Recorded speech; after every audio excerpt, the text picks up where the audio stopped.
Hey, what's up, people? We're here. This What's is the up? this is the habitual. I keep saying that. Habitual. Habitual. It sounds like I'm Habitual saying he bit podcast. you. He bit you podcast. This is the habitual podcast. Habitual. And we're here. This is David Uceda. I'm Emily Uceda. It's my wife. Hi. I call her Fancy Face. Fancy Face. And we are just we're excited. We're excited that y'all are tuning in. This is the pilot episode. And this has been a long time coming, honestly. For you, for me, I feel like it was last week that you're like, hey, we're going to start a podcast. Right. And I'm like, yeah, okay. And then 2 days ago, you're like, we're recording. Just another one of your plans that you end up not going through with. Yeah, but here we are. Yeah. And next week, the 24th, is our 3-year anniversary. 3 years. You know, 3 years together. And it's been amazing. It's been challenging. Right. It's been all the things. But overall, I wouldn't want to do it with anyone else. Oh, so, thank you, baby. You're welcome. Thank you, baby. Same here. I think that in these last 3 years, you have kind of become my safe space. And so me learning here's the interesting thing. So I moved from New York to Texas September 9th of 2018. And I remember someone telling me, you can't walk up in here with your New York accent thinking that it's okay. You need to dial that down. And for a long period of time, I feel like I played this customer service voice because I didn't want to freak people out, because I don't want to be those Yankees walking up in, I'm saying. And so I loved it. I felt like for a long period of time, I had to act a certain way with people because I didn't want to offend people or insult people. And then I meet you and you're just like, I don't care. So I'm like, let me ask, was that a habit that you had? Oh, absolutely. Absolutely. Just wondering. It just kind of fit. That was good. So that was good. That's good. I'm proud of you. Thank you. And absolutely. I think that was a unintentional habit that I created for myself of just trying to be pleasing. Right. Mm-hmm. And so I feel like my life now, where I'm at in life, I have like buttons for all my triggers and all my emotions. Mm-hmm. So like whenever I'm in a nervous environment and in my mind, I'm pressing the people pleasing button and I'm waiting the 3 seconds for me to activate. Like Gilmore Girls. Lorelai. It's like self-sabotage in 3, 2, 1. I don't know. I don't think you're for me. So, I still think it's Luke all the way. It's Luke. 100%. Luke is the Luke and Logan. The those sad are my story those of are the my show. two. Yeah. But we clearly watch a lot of Gilmore Girls in the Uceda home. But yeah, I feel like I had to just be a certain guy, and then you come along and you just kind of literally accepted me for who I was. And I feel like that played such a huge role in kind of helping me peel off the layers. Because I feel like for the period of time between I moved here and when I met you, I kind of had built already these layers of like trying to speak a certain way, be a certain way, just for people to be comfortable, Yeah. And I feel like now I'm in a place in my marriage too, where I'm just like, I don't shy away from who I am. I've learned to express my way. I've learned to express myself in a certain way. Right. Mm-hmm. But yet still in a place where I'm comfortable in my skin. Mm-hmm. Something that I noticed is like you used to shut down so fast. Absolutely. Whether, not saying that I raised my voice, but if I had like a certain tone, like you thought I was mad at you, it's like you would just shut down and you would just say, I'm sorry. And we weren't really like working through conflict. Mm-hmm. It was just like, okay, he's sorry, so I guess we just move on, know. But also, like, thank you for saying all that about just how you've changed because of this marriage, because I definitely think I've changed, but I don't feel like I've done anything to cause you to. Yeah. So maybe we're just, the best parts of us are rubbing off on each other. Yeah, I think you maybe know? you didn't really have to do much because there wasn't really much you needed to do. So I think that you were comfortable in your skin, and I just needed to learn and adapt to that type of mindset, lifestyle. Yeah. You know. So for anybody that's wondering, I don't know if anybody's wondering this, how did Emily and I meet? Ooh. That's a pretty juicy story, right? I always tell people we met in the soda aisle. We touched the same 2-liter ginger ale. Or the vitamin aisle. Or the vitamin aisle. We touched the prenatal vitamin. No, I'm just kidding. Excuse me. No, Not yet. That's weird. But we actually met on a dating app. We did. On Hinge. I mean, we definitely, at least on my end, I had to sort through a lot of creeps. A lot of weirdos out A there. lot of weirdos. Yes. A lot of weirdos. But, a lot of people that need Jesus. Yes, definitely. And then the ones that have Jesus need the real Jesus. What? Yeah. Because okay. not everybody's like, I love the Lord. And then when you meet them, they're just like psychopaths. So it's like, what Lord are you? Who are you meeting? I don't know. Anyways, guys. So we met online. Right. And come to find out, the next day we were actually going to meet in person. Right. And we didn't even realize that. So, and not only that, a mutual friend was actually going to introduce us to each other. Which is crazy. Yeah. So I feel like the Holy Spirit. Shout out to Kyler. Because yes. I remember her texting me that Monday morning, and she was like, hey, I got this friend that's going to be there tonight. First of all, I was going to lead worship at this local ministry, and I didn't really know much about it. And you and I were talking Sunday night. Yeah. And I was telling you about this event. I didn't really know much about it. Monday comes around, Kyler shoots me this text, and she's like, hey, I got this friend that I want you to meet. She's going to be there tonight. I think she'd be a great fit for you. And I'm just like, okay, sure. And then lo and behold, that night, you walk in a pink velvet shirt with some blue jeans, and you had on these maroon Vans. Ooh, you remember. Oh, I remember all of it. You had your lunch bag in your hand. I remember you went over to the kitchen. Always. There was a kitchen at this ministry, and you were eating your food, and I walked over acting like I was looking for some creamer. So you admit it. You were looking. Oh, absolutely. 100%. These past 3 years, he's been in denial until today. I kept saying, I know that you were following me into the kitchen. And he's like, no, I was getting creamer.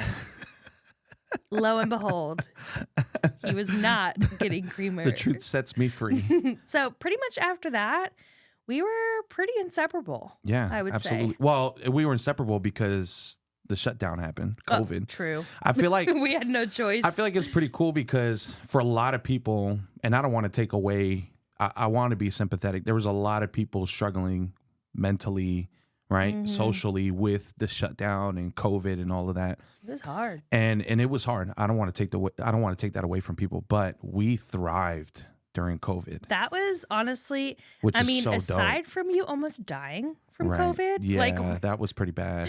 aside from that, we had a great time. Yeah, absolutely. A lot of our dates were Sonic dates. And then I even connected with your parents so quickly because there was nothing else to do, So I think it's pretty dope that that we didn't let the shutdown stop us from getting to know each other. Right. I think that we could have been in a much more negative mindset.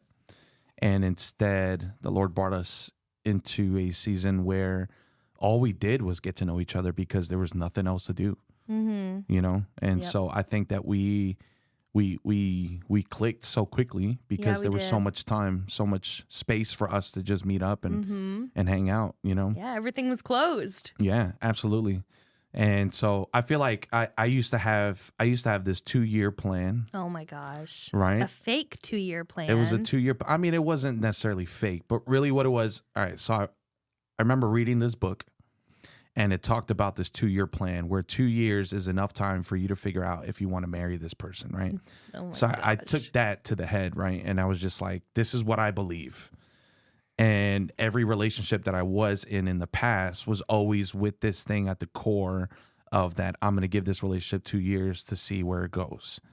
Right. And then you weren't having any of it. No. And because we had already been together for a while at this point. Right. But I feel like the difference between our relationship when we were dating compared to previous relationships was that we didn't have I wasn't in the right environment like I was when I met you, where I was in a space where all I did was just get to know you, because there wasn't any going out on dates, with church. We were just doing live recordings with no audience, right? Just to launch, to have services. And so there was so much free time for us. So we just got to know each other so well. It just clicked in me that within 8-9 months, I was just like, this is it for me. This is what I want. And so with other relationships, there was like friends involved. There was hanging out, traveling as a musician, gigging left and right. There were so many things happening in my life. I didn't really focus so much on, let me figure if this person is for me. Right. Instead, I was just like, let me see if we last 2 years together. So it was different. Yeah. And so I will say, sorry, were you going to say something? No, go ahead.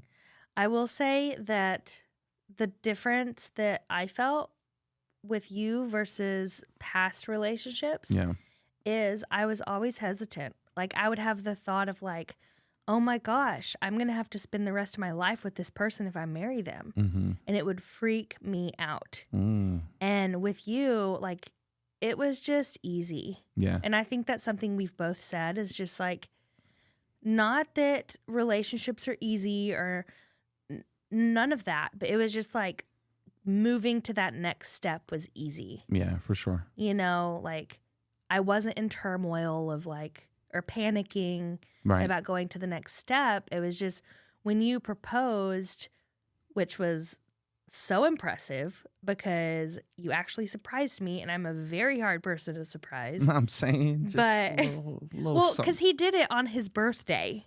So like, here I am, like, Emily, stop being selfish. How selfless am I? Can we talk about how selfless I am? I'm pretty sure you'll never forget because it happened on your birthday. All right. But yeah, it was pretty selfless. But here I am, we're going to like dinner, and I keep having vibes, but I was like, absolutely no way is he going to propose to you. And I took it to this bougie restaurant, way out of my pay grade. Yes. Way out of my credit score. I had lamb It was not a chops. place that we belonged in. That's for sure. So good. We did not know how to behave. But you know what? We dressed like it. I feel like we were really on point that night. It was that pea coat I was wearing. That's why. Yeah, true. Probably was. But shoot, what was I saying? That you were just talking about how impressed you were that I surprised you. Yes, but something before that. Oh, just how easy it was. Yeah. Like when you proposed to me, it was just like, well, yeah, of course. Like, let's do this, right. And yeah. So I think that's all my point was, is just how smooth and how easy it was. And I think you had said at one point, like when I asked you, like, it's not like this huge sign came down from God. It's like, she's the one. Yeah. It was just natural, and I had never experienced something like that. Right. Because I think what it was is there were always red flags in the past that I was trying to ignore. Yeah. You know what I mean? Yep. So, not that they were bad people, but yeah. And I know that a lot of people sometimes they want a sign from the Lord. I don't think there's anything wrong with that. That just wasn't our case. Right. I think we got to know each other. We fell in love with each other, and then we were like, let's do this. Yeah. I think it was just such a natural ebb and flow of how our relationship just kind of got together. And then there was the porn. Yes. Oh, gosh. I was wondering when we were going to go to this. That darn porn. I hate it. That really, yeah. What was that? That was year 2. So, year 2? November of 2022. So that would have been a little over a year after being married. Right. Yep. Which was uncomfortable. It's uncomfortable to say, but from the moment we got married until my porn addiction came into the light, we were struggling even before the porn because I was secretly masturbating, doing all the things that were so unhealthy for me, right? And then we couldn't do anything sexually because I was struggling in my mind as well because of the porn addiction. And and then on top of that, I snored. Oh my gosh. And it was so bad that y'all, you would go to the couch. And I think the first 6 months of our marriage, we didn't really sleep together. We didn't. Because my snuggle. snoring was so bad. We would like snuggle and be all cutesy. And then when it was time to go to sleep, I was like, I'm out of here. Right. So that took a toll at the beginning of our marriage. It's not what we were picturing would happen. It wasn't. Of course not. There were definitely some expectations there that weren't met, but that doesn't mean that it's not redeemable. Right. I can proudly say we sleep in the same bed. Yeah. Because David now because I have a CPAP has machine. a CPAP. But okay, listen. I'll admit I do snore, okay? David recorded me. You don't just snore, you swing. I do. Homegirl, I'm a very active sleeper. She caught me in my chest once, and I thought I was having a panic attack and woke up coughing. And you probably did something to our me. Our house just looks like a circus at night. I'm with this Darth Vader mask on, breathing heavily. You're swinging and flirting with somebody in your dream because you're like, stop. It's just giggling. A circus up in our house. Glimpal. All right. But yeah, I think, and this is really the reason why I had a desire to start this podcast, was because as our marriage progressed, I think so did my habitual habits of what I did in secrecy. Mm-hmm. They also progressed. They did not get better when we got married. And I think sometimes we have this notion that once we get married, for men specifically that are struggling with porn, they think once I get married, I don't have to worry about this anymore because now I get to have all the sex that I want without having to worry about any of this stuff. And the reality is it just does not go away. Right. Marriage does not fix whatever unhealthy habits we have. If anything, all it does is just bring it into the light. Mm-hmm. Yeah. I always say marriage is like looking at yourself in a mirror. Yeah, absolutely. Like all the things that you don't want to face, like you have to in marriage because it's so clear to the other person. Yeah. I will say I did feel crazy for a little bit because I'm just like, why are we having such a hard time with this intimacy? Yeah. Like, what are we doing wrong? And then come to find out it was that. So in like a weird way, there was such a relief. Yeah. When I found out, even though I was absolutely heartbroken, it was a relief because it was like, okay, now this is something the Lord can work with. For sure. Yeah. But I think the important thing is that I had a desire to change. I didn't want to stay the same. And I think, yes, we can say the conviction of the Holy Spirit played a role. But I, too, as a human being, just wanted to get out of the grips that I was in because I could not operate as a basic, regular human being without thinking lustful things, without thinking about, I can't wait to get home.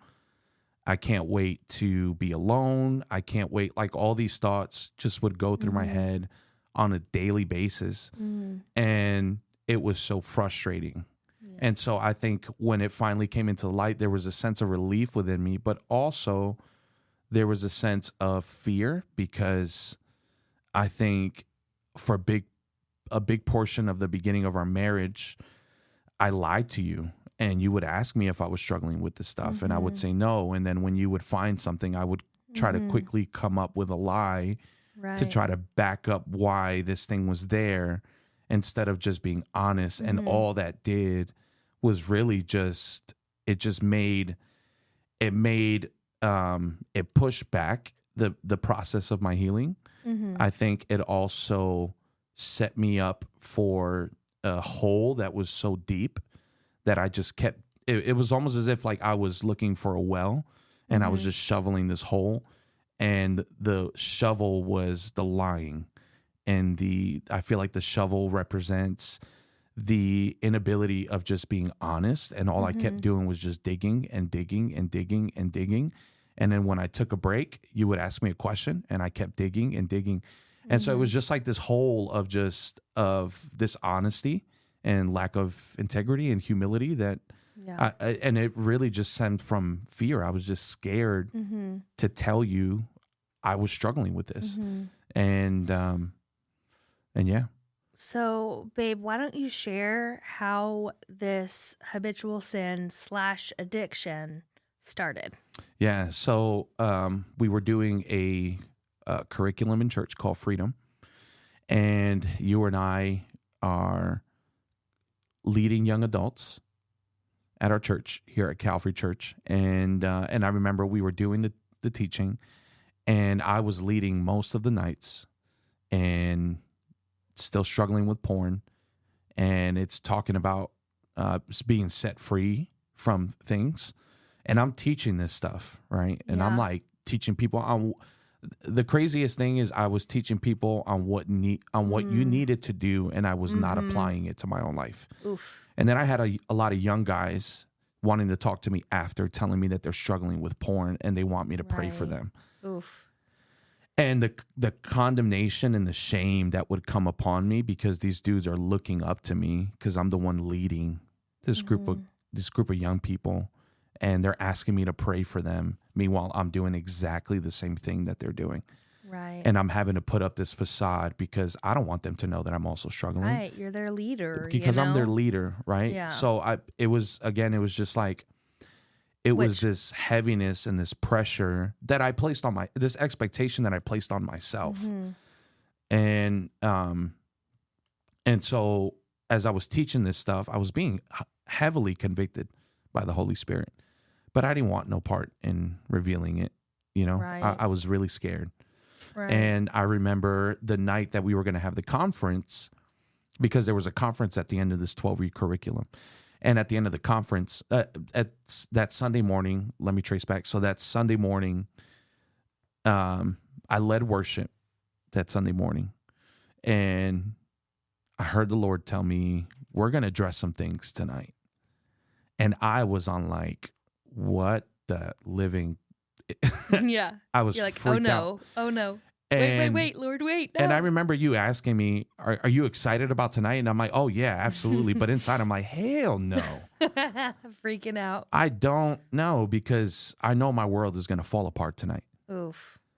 And I'm faking it till I make it, right? Yeah. And so Sunday night comes. At the end of the curriculum, at the end of the conference, I remember Pastor Tommy is like, if there's anybody that has an addiction, something that they're struggling with, that they want to come to the front, this is the time to do it. And I remember the Holy Spirit telling me, start walking. Yeah. Okay. Oh man. And I could just hear, like, it was as if I was walking up to my execution, and there was like a drum roll going on, like as if this was like the American Revolution, and there was like the drummer boy in the corner, and I'm walking up to the guillotine, about to get my head chopped off. That's how I felt. And I remember walking up to the intense. front. It is.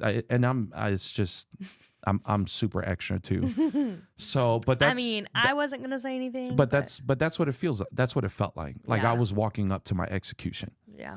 And I remember just standing there, and I was like, okay. And I remember saying to myself, all right, Lord, I don't want to keep doing this. I want to be set free from this. I don't want to keep struggling with this thing. And I remember the Lord telling me, that's great. That's good. But that's not the root of your issue. And I think this is where my healing process, my healing journey began, was in this moment, was when God told me that's not really the root of your problem. That's not the root of your issue. So what was the root? And when he was like, and I said, okay. And he was like, and you know what the root is. And I think in that moment, I had to acknowledge the sexual abuse that I faced when I was 6 years old, and I knew that was the root, because it was the dream. I kept reliving that moment over and over again for the last 31 years, every single night. And and he said, you need to acknowledge it if you want to heal, and you need to accept that it happened to you. And I remember in that moment just saying, yes, I accept it. But the crazy thing is, as I'm saying I accept it, then comes the enemy telling me that's a lie. That would never happen to you. You need to just ignore that, you know? And so like the devil was gaslighting you. absolutely. Pretty much. 100%. So it was like, you know, how the Bible talks It's about like you that didn't there's experience that. right. And the Bible talks about that there is a war inside of you between light and darkness, right? Flesh and spirit consistently warring with each other. That word became alive in that moment for me. Yeah. Because it was a struggle between accepting what happened and denying what happened. Yeah, and the enemy did not want you Right. to reveal that. He did not want any action to be taken. Absolutely. You Yeah. know? And so I think when I acknowledged that that's what happened, I felt a weight, like legit felt a weight come off my shoulders. And I remember accepting it. And then I accepted it and I repented from it. And I remember the Lord telling me, good, now we can start working. Yeah. And but that was the day my life fell apart. And that was, yeah. So I mean, it wasn't just the execution of my secrecy.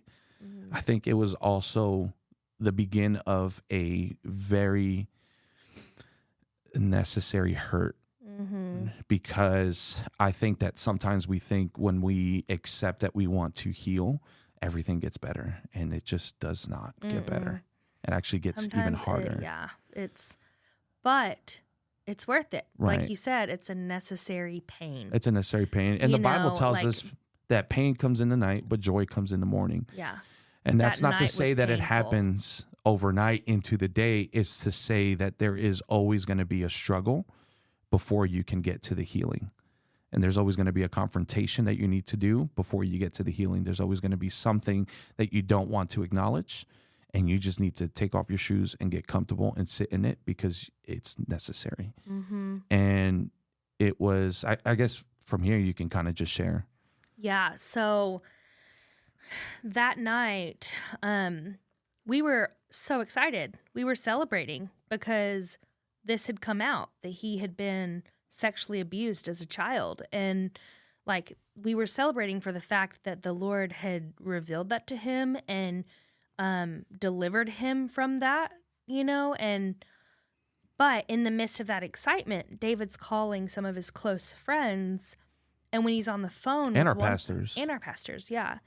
And when he was on the phone with our pastor, he had said something like, that would explain why I've been struggling with porn for the last year. And that was how I got the news. I was like, wait, what? Yeah, so it wasn't even that I told you. You found out from me telling somebody else. Which I felt like my stomach just dropped. You know, because I remember before we had gotten married, when we were trying to like reconcile your account for whatever reason, like I found like a ton of OnlyFans on there. Right. And at that point you were repentant, and I believe you stopped for a while. I did, yeah. You know, but then it resurfaced. A few months after we got married, it resurfaced and went on for a year. Yeah. And that just tore me apart. And so one of the biggest thoughts that I had, which, I mean, it's a very valid thought, but it's not a helpful thought, was the fact that, you know, you were able to be intimate and complete with and engage with porn, but you couldn't with me. Right. And that just shattered me because I'm like, I'm your person. Right. You know, I'm the one that should be showered with your love and your affection and your intimacy, you know, and it was just like, I'm not good enough. Yeah. I've tried everything. You know, at first we thought it was the sleep apnea, and then, you know, this, and then to come find out that it was something that you were doing every day. Right. You know, and so I automatically, like, in that moment, I kind of felt like a mom. Like, I hate to say, but I kind of felt like I was, like, disciplining you. Yeah. Which is, like, so weird, and I'm like, I don't know. It was weird. But I like automatically laid some ground rules. I'm like, listen, like when you get ready in the morning, you have to get ready in the master bathroom. I don't care if you wake me up, but you're not to like do have your anything in the phone guest bathroom. in the bathroom. Have your You're phone not, with you. yeah, like Yep. no social media. That's all gone. Even to this day, that's gone. He has one, but he can only access it from my phone From when your we're phone. together. Mm-hmm. You know, and he's okay with that. But like we went through a year-long addictions group for that. Which And, I definitely want to, if we can take a moment into that, because that was renewal was such a that's the name of the group, Renewal. Yeah, it was such a monumental thing in my life because it helped me address not just the sexual abuse, it helped me address all the toxicity that I've been carrying in my life through by identifying how my body reacted. And because I wasn't talking much, but my body was doing all the talking. Oh yeah. And so so I just want to acknowledge our pastors, Tommy and Denora, Brandon. Yes, absolutely. Because they saved my soul. Oh yeah. They if we want to talk about pastors who shepherd their sheep, that was a moment where they shepherded me so well. They did. I mean, Tommy gave it to you straight. Yeah. And just thank God for Tommy's blunt Denora. honesty too, because I'm from New York. I got tough skin. That's his love language. Is like just being blunt. Just being blunt honest with me. I always appreciate that because it lets me know where you stand with me, and it lets me know how detrimental my actions are being to whatever scenario is going on. Yeah. And so also for that night, a few of the things that I had said was like, first off, you're calling Tommy. We're going to set a meeting and we're going to talk about this because this is a problem. And then also, I remember feeling so guilty for saying this, but also not, because I was like putting my foot down of like, I feel like I did a very good job of not like demeaning you, or is that a word? It is, but you didn't. Yeah, like, or putting you down. I didn't call you any bad names. Right. But I just told you, I'm like, listen, I love you. You're still the person that I want to marry. I don't regret marrying you. Like, I know that the Lord has a purpose and a plan for this marriage and for us, but I will not be married to someone that's addicted to porn for the rest of their life. You know, and I think that, like, the point wasn't trying to, like, scare you, but I think it did scare you a little bit because you're like, oh, shoot. Yeah. Like, I can't keep both. Yeah, for sure. You know? But I think in that moment, you said that from a very hurting place. I did. But it helped me feel the weight of my actions. Yeah. Because it's different when you're married, because now you're in a position where you could lose everything. When you're single, you're your own guy, living by yourself. You don't live for anybody else but yourself. Now that you're married, you're one with somebody else. Now you're living for someone else. You're not just living for yourself. So I think it shifts when you're in marriage, because you feel the weight of your actions.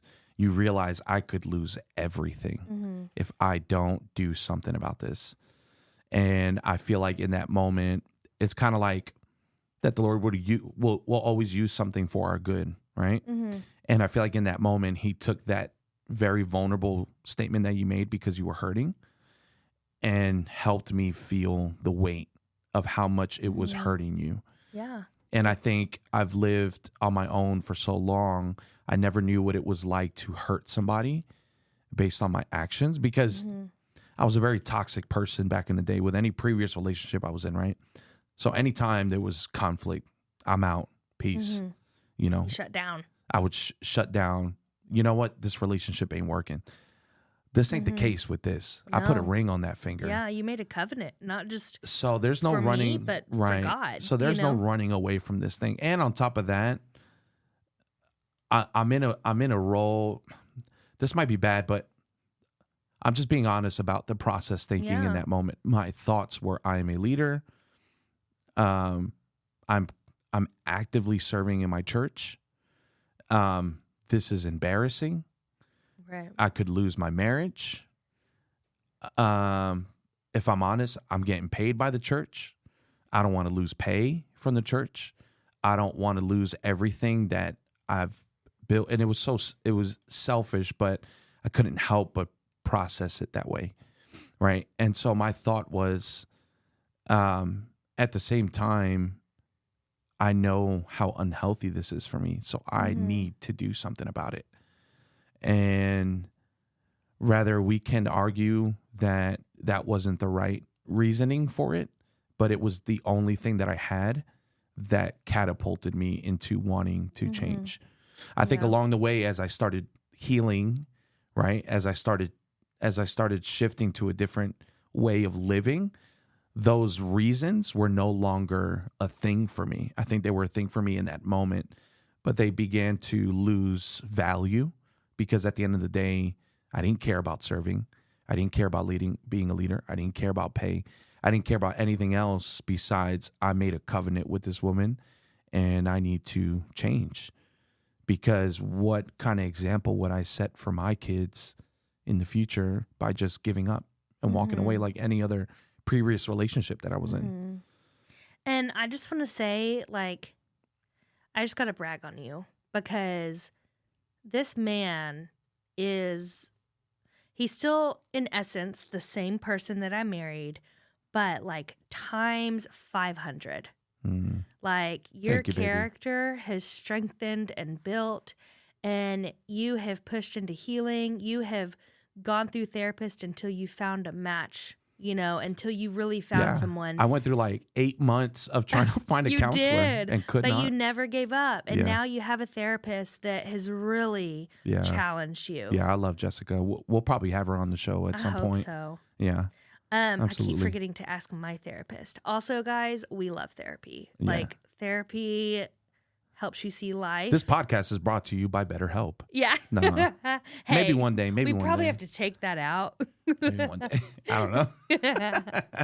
But I know, isn't that funny? BetterHelp is literally like sponsoring all the podcasts out right now. Facts. But I'm not mad at that. I'm glad therapy isn't a stigma anymore. I think therapy makes you realize that we need to normalize brokenness. Because brokenness is a big part of why we said yes to Jesus in the beginning. Right. Because we're broken people, faulty people that needed the right direction, needed clarity and understanding, and needed to be loved by someone who has unconditional love. Right. I think us as human beings, we have conditional love. But sure. and the goal is to have unconditional love for one another, right? But we're humans. We're flawed humans. And so I feel like we have conditional love as opposed to Jesus who has unconditional love. And so we needed someone like that in our lives. And I think that therapy just really helps you to understand that that you are broken and it's okay because it's just a reminder that there's work to be done. Yeah. And there's still hope on the other side of you accepting to want to change. Yeah. And it helps you have like an understanding of what is just the human experience versus what is trauma. Right. Like, oh, everybody feels this way. Or no, we need to work. We need to push into that. Yeah, for sure. And therapy has helped me have so much grace on myself. Like just 100%. this morning, I had a breakthrough about a relationship that made me feel like I was not important, like from 15 years ago. Right. And it pretty much, I showed up to therapy without expectations and it just took me there. So I thought that's like the greatest example of just how the Lord knows our heart. Like I don't know where it's at. It's in Psalms somewhere. It's like, He sees the depths of your heart and He loves you anyway, and so we just love deep things. When it comes to therapy, when it comes to conversations. Yeah. And I think just because we've gone through some stuff that's pretty deep. Absolutely. I think that's why we value more deep conversations than surfacey conversations. Yeah. just because. Which I am the queen of small talk. I just want to say it. Yeah, absolutely. And I'm kind of more like. David's not. He's like, how's your soul? What's your trauma? Anthony over here, he's tried so hard not to laugh. Yeah. Shout out to Anthony for for real getting us Pastor set up with Anthony, this podcast. Hey, real quick, dude. I was telling Emily in the car that out of all the people in this church, you have played such a significant role in my life. Mm-hmm. And I appreciate you. You're a good shepherd. Yes. Anthony's like, all right, back to you. I know. He's like, stop. So, what were we talking about again? Life. Yeah, just depth. life. I feel like the more Habitual podcast. Yeah, right. I feel like now that we've been doing the work, life is so much more meaningful that surfacey conversations just don't do it for me anymore. Right. They just don't. If we're talking about our favorite foods for 20 minutes, I'm like, all right, bro, I know you love Taco Bell. Let's move on. So, not to be super depressing, but another deep thing that we've gone through. So we, amongst all of this pain with the porn and addictions, we had been trying to get pregnant for 2 years. Yeah. And in April, I got pregnant. And we were so excited. Yay! But I had what's called a missed miscarriage. Oh. Yeah, or a silent miscarriage. Yeah. So pretty much at 10 weeks pregnant, I found out that the baby had stopped growing at 6 weeks. Right. And had passed. But my body did not know that the baby had passed. So I dealt with a whole lot of, trust when it came to my body. So it's like at the beginning, I couldn't trust my body to do what it needed to do, which is get pregnant. And then I couldn't trust my body to keep a baby alive. Right. And so just that has been a whole thing in itself because, the baby, its life mattered. It was important, but I didn't know the baby yet. Mm. It was the loss of like hopes and dreams. And me and David had planned our life already. Like we were so excited. We already had baby stuff. Like this baby was not even. We hadn't even got an ultrasound yet, and we already had like it wasn't a diaper even the size genie. of a ladybug yet. Yeah, no, it was like a poppy seed, and we got like a diaper genie, like a little jumper, like clothes. Yeah, we were getting blessed by so many people too. Yes, and we were just so excited, and so I just like get a little teary every time I talk about it. But so that was also really hard, but it brought us together. Now that's not really in line with like a habitual type of sin. No, it's just something but we that can happened. definitely go to that because I think for a lot of people, these are miscarriages are silent, never spoken about. I could not believe how many women. And I just remember us walking out of the hospital, and I remember the Holy Spirit telling me, "Do not stay quiet about this. Yes, share it, voice it." Mm-hmm. And I remember, and immediately that moment, I told you, "We're not going to stay quiet about this. We're gonna make a post. We're gonna share with our friends what's going on in our lives, and we're not going to stay quiet about it." And the amount of we had food for like 2 weeks. I know, facts. Just people. Like the community we have is unlike anything I've ever experienced. Absolutely. Like we had, and my thought was like, this happens to 1 out of 4 women. Yeah. Like what makes me so special? Right. What makes David so special? And it's like people surrounded us and like we're concerned for our souls and our minds and everything. Yeah, but I think what we went through is a testament of what happens when you voice and call for help. Oh, yeah. And call for people instead of keeping quiet. And I don't want to hurt anybody that's going through that, but I want to encourage people. Say something. Do not keep this bottled in because all it does is opens up possibilities for resentment, opens up possibilities for deeper hurt.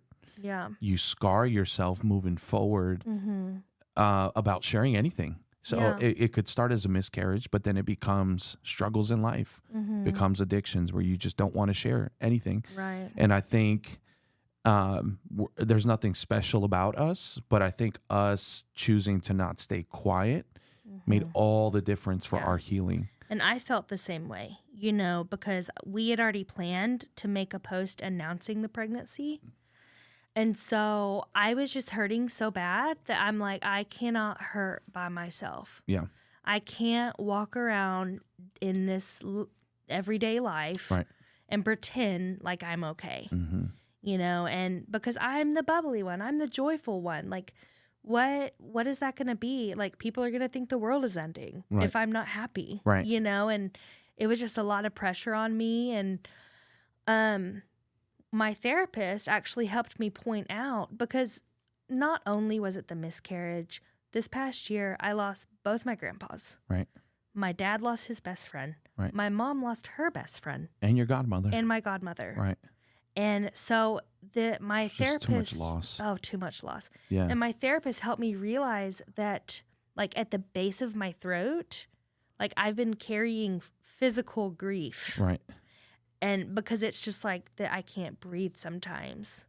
And it's like an elephant is on my chest sometimes. And I've even gotten chest x-rays. And, it's just grief. Like, sometimes I have to turn on a song. And I have a specific song from my papa's funeral that I know I will cry to. Mm-hmm. And I have to turn it on and I have to cry, or else I will lose my mind. And I am just so thankful that us sharing this stuff and living our life pretty publicly, you know, very vulnerable, has made us feel so seen and so loved and understood. Yeah. And I definitely encourage people to do it, because it does take courage, but it's so worth it, because life, that's what the Lord has like desired for us, is to be in community with him and with others. And that's where like the joy comes in. Yeah. I think when you're going through troubles, I think about how we think if we share stuff, people might feel different about us. Right. And that's okay. Yeah. Because what you end up doing when you verbally express what's going on, you start understanding God's will for your life. Yeah. Because God's will for us is to not be quiet. Right? We are salt and light to the world. So we're not meant to be quiet. We're meant to shine, and we're meant to preserve. And so I think that us choosing to not be quiet in our suffering, but really talk about it, be vulnerable about it, we start understanding what God's heart and his will for our lives is. Yes. Because we're peeling off the layers of insecurity, that I am not enough, that I'm a failure, that you have all these different layers, right? And you're peeling them off. And I think as you peel them off, you start seeing life differently, because you're not seeing it from a lens of insecurity. You're seeing them from a lens of this too shall pass. Right. This is only a season. That's what honestly has got me through. Yeah. And before this season, I did not know what it felt like to suffer in your faith. Yeah. Or dwindle in hope. Yeah. Until I was just I need hope.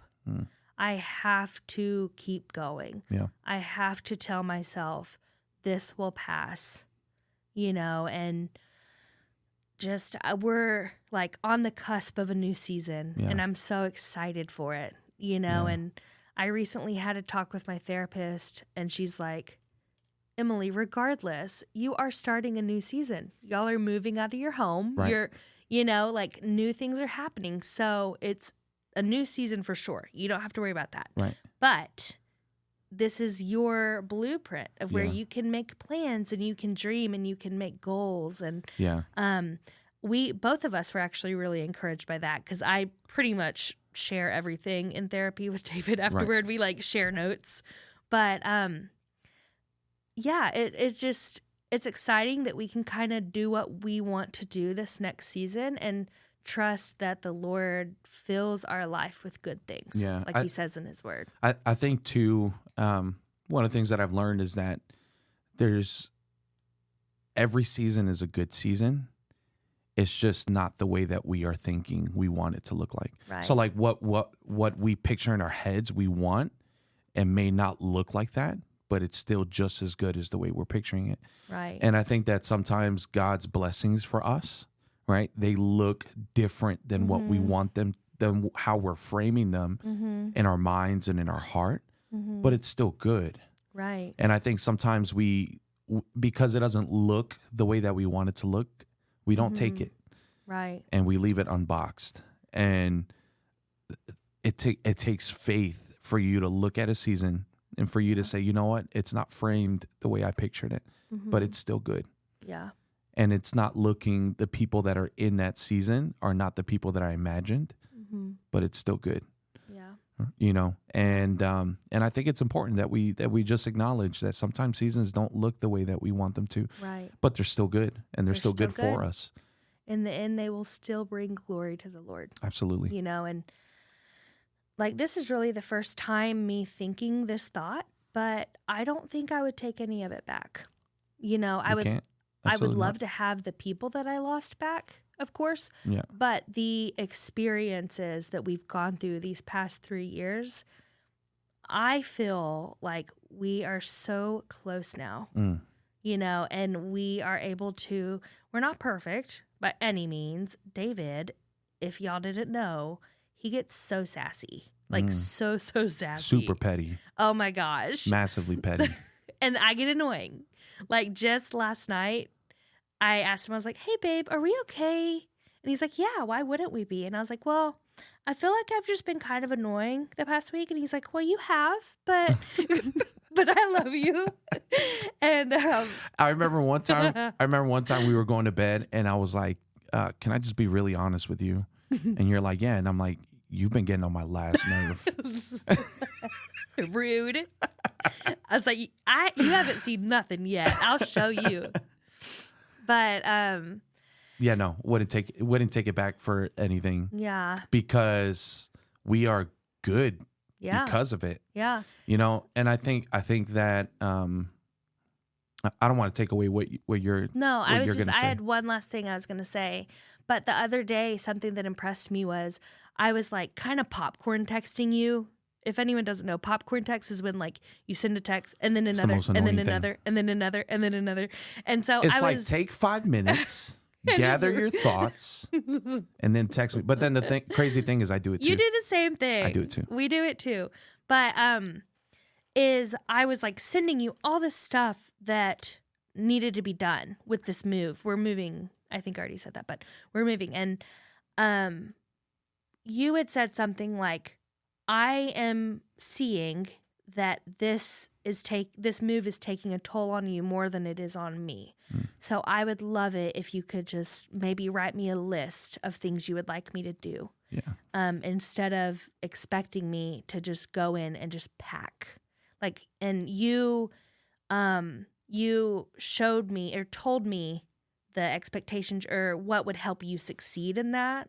And you made me feel seen and heard of like, okay, he knows that I'm stressed, and he wants to do something about it.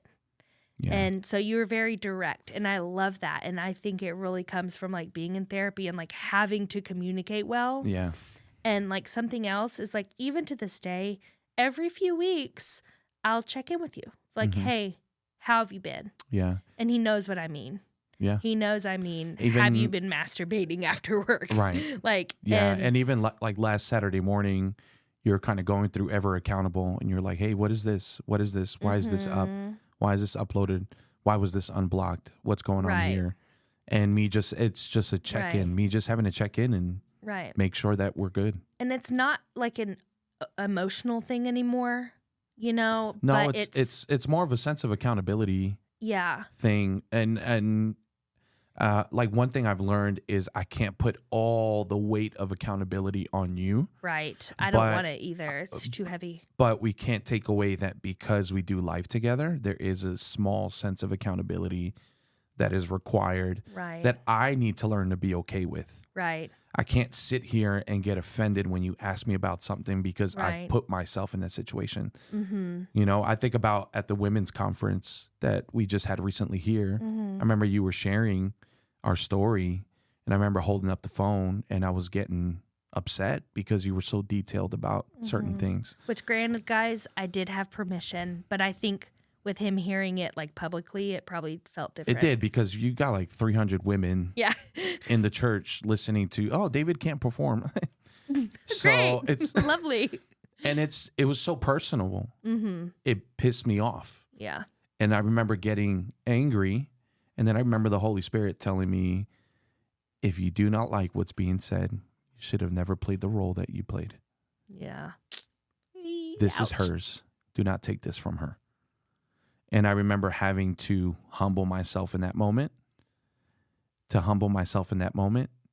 and accept it, and accept that these are, yes, where your testimony was coming from really bad moments, but how beautiful they've been shaped out. And in turn, I ended up changing my whole attitude. I became grateful. Yeah. And I became proud because you shared things that were hard for me to hear. They were even harder for you to share. Oh yeah. Because you would never have shared that. Yeah. And I thought I was gonna throw up like the whole week. Yeah, through. you were freaking out the whole week before. So I can sit here and be selfish, right? And think about, oh, that hurt me. I don't like that you shared that. Yeah. But I think it's not loving and it's not kindness if I'm not acknowledging how much it took for you to share that. Because it's embarrassing to me. It was hurtful to you. Right. Yeah. That was another thing that I had to deal with. It's like David chose to do this thing and have this porn addiction, and I'm the one that's left picking up the pieces of my heart. Right. You know? Yep. But that's a little about us. Yeah. And as we go along in this podcast, I mean, there's so much more that we're going to share. Yeah. More detailed. The whole goal of this podcast is really, this is not a solutions podcast. No.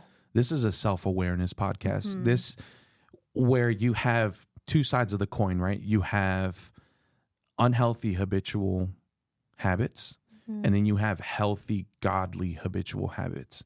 This podcast exists to be in between, learning how to hold attention, learning how to navigate these habits, identifying them. The whole goal is for us to be as transparent, as vulnerable as we can, in hopes that our story causes some sense of self-awareness in you, so that you can acknowledge it and you can do something about it. Right. However that looks is between you and the Lord. Our goal is to just be honest and open. And so as we continue on with this podcast, our heart is to be a catalyst for your self-awareness. So yes, we just want to be authentic. Absolutely. And vulnerable. We want to be uncomfortable. Something that we've learned from the basement. Shout out to Tim Ross, is being hot, honest, open, and transparent. Hot. Our closing story, talking about being sometimes an oversharer on my end.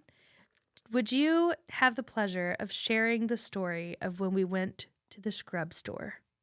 The scrub store? When I had to wear scrubs. Oh, when you were giving out my social crazy amount of information? No, I was not. You were trying to buy these $80 scrubs that no one had told you to buy. You just thought that you were going to start using scrubs at work. Yeah, it was during And so COVID. we went to check them out, and they were like $80 for a pair of socks. And I remember you walking out the fitting room, and we couldn't afford it. And the lady was like, "Are you still looking?" And you're like, "No, I just don't have the money, but I'm going to come back later on this week because we're supposed to get a bonus. And my credit score should be going up because I made some payments. And so I should be expecting an extra 3 points to my credit score. So I'll come back at the end of the week, or probably Christmas, because I'll have some money." I don't know what possessed me to do that. Yeah. But that's the level of sharing that we're doing in this podcast. Yep. Okay. That is the standard. We are just laying out our lives for y'all to see. Yep. So yes, don't go buy $80 scrubs because you'll do the same thing. Facts. But we love y'all. Thank y'all for tuning in. Yeah. And we'll see y'all next week. Bye. Peace.